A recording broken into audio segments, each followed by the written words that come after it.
The quotes that we've sort of gotten from the research is that you sort of feel that there is not actually a war on women, but there may be a war on what's inside of women. Is that accurate? Yeah, the babies. I mean, we're killing babies all over the place. Look at all these women's looks, especially Raven Simone on the right. They are all clearly most likely pro-choice, yet when Ben Carson states the fact that we're killing babies all over the place, as in aborting them, they looked shocked and speechless. And, you know, we should be, I think people can probably understand. In my case, I spent my entire career trying to preserve life and give people quality of life, even operating on babies in the womb, operating all night long sometimes on premature babies.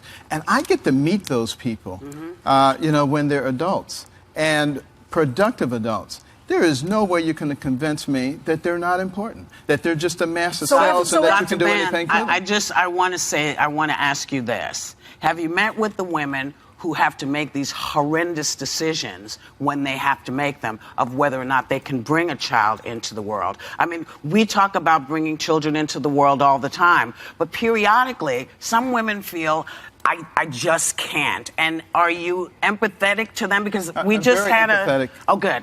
So this is what happens when you have the Women of the View talk to one of the most distinguished doctors in the world.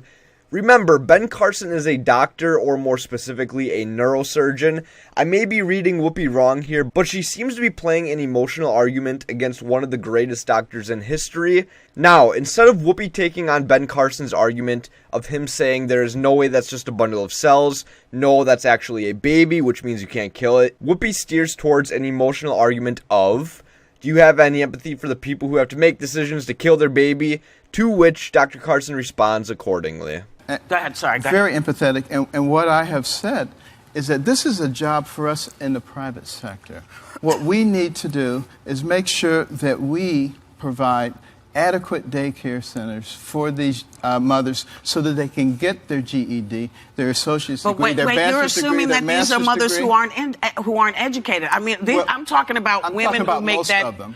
I don't know that you can. Let me tell you. Let me tell you a fact. Let me tell you a fact.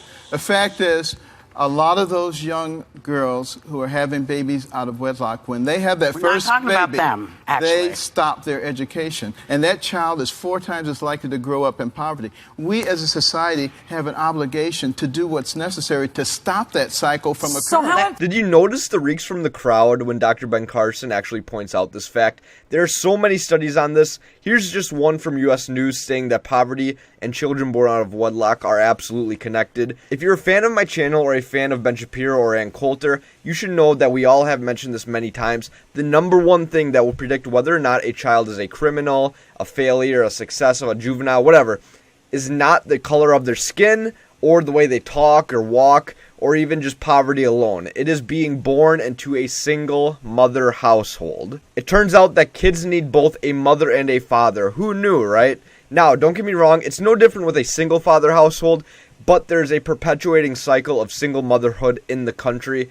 Now, let's look back on the video on what Ben Carson was saying. Ben Carson was addressing this point. He was only addressing this point because he was then going to say that society needs to take better care of these individuals and that the private sector could do a wonderful thing. But, of course, as you heard from the reeks in the crowd, there is very little opportunity to make the point of single motherhood like this without someone calling you a sexist or just reeking at you or saying you just hate women or something like that. Important is birth control, then, to the Republican Party.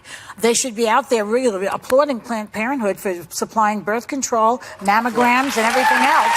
Why are they against Planned Parenthood? Idiot Joy decides to make the false claim that is made by almost all Democratic leaders.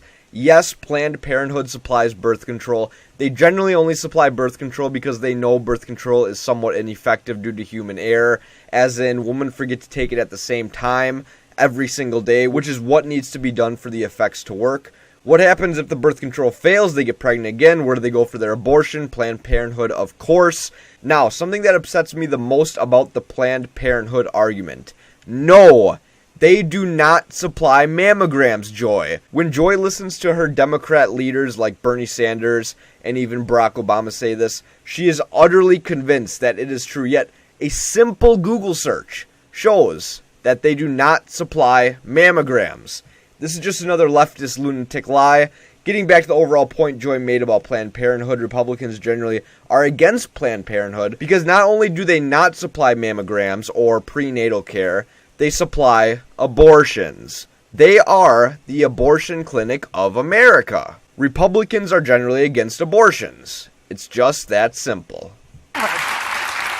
Are you against birth control, too? I don't speak for the Republican Party. I speak for me. Okay, for yourself. Are you against birth control also? No, I'm not. Okay.